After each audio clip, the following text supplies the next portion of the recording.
సాక్షి చేత క్షమాపణ చెప్పిస్తే అసలు వైసీపీకి సమస్య ఉండేదా? ఆ తర్వాత అదే వ్యాఖ్యలని అసెంబ్లీలో మాట్లాడినటువంటిది వెనక నుంచి కామెంట్ చేసిన ద్వారంపూడి, అదే సందర్భంలో తననన్నారని చెప్పేసి తను అదే తరహా కామెంట్ చేసినటువంటి అంబటి వాళ్ళ చేత క్షమాపణలు చెప్పించారా? ఆ తప్పు వల్లనే కదా ప్రజల్లో ఒక అసహ్యం వచ్చింది. అట్లాంటప్పుడు మళ్ళీ ఈ పదాలను ఎలా ఎంకరేజ్ చేస్తున్నారు?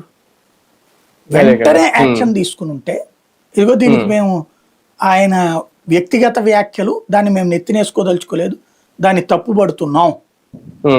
అదే సందర్భంలో ఆ టైంలో మా యాంకర్ దాన్ని ఖండించకపోవడాన్ని తప్పుపడుతూ ఆయన్ని తొలగిస్తున్నాం అని స్టేట్మెంట్ ఇచ్చుంటే హుందాగా ఉండేది కదా సాక్షికి. అలాగే వైసీపీకి కూడా హుందాగా ఉండేది కదా.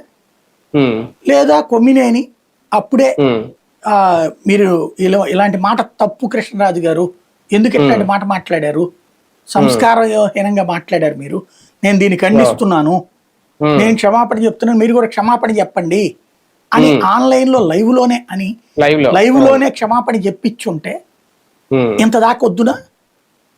అప్పుడు మనిషి జీవితంలో పొరపాటు చెయ్యొచ్చు. మనకు సామెత ఉంది, కాలు జారినా పర్లేదు కానీ నోరు జారకూడదు అన్నటువంటి. ఇది లైఫ్ లాంగ్ మైండ్ లో పడేటటువంటి పాయింట్ పదం. అక్కడ పొరపాటు చేస్తున్నారు, అది వాళ్ళు ఎందుకని బ్యాలెన్స్ చేసుకోలేకపోతున్నారు ఆలోచించుకోవాలి. ఇప్పటికే జగన్మోహన్ రెడ్డి విషయంలో గత కొద్ది రోజులుగా మొన్న అక్కడ రౌడీ షీటర్లను పరామర్శించారు, ఇలా కొన్ని ఆరోపణలు వస్తున్నాయి ఆయన మీద, లేనిపోని తలనొప్పులు తెచ్చిపెట్టారు. ఇది ఇప్పుడు జగన్ కూడా ఒక ఇబ్బందికరమైన పరిస్థితి. దీని నుంచి ఏమన్నా మాట్లాడాలి?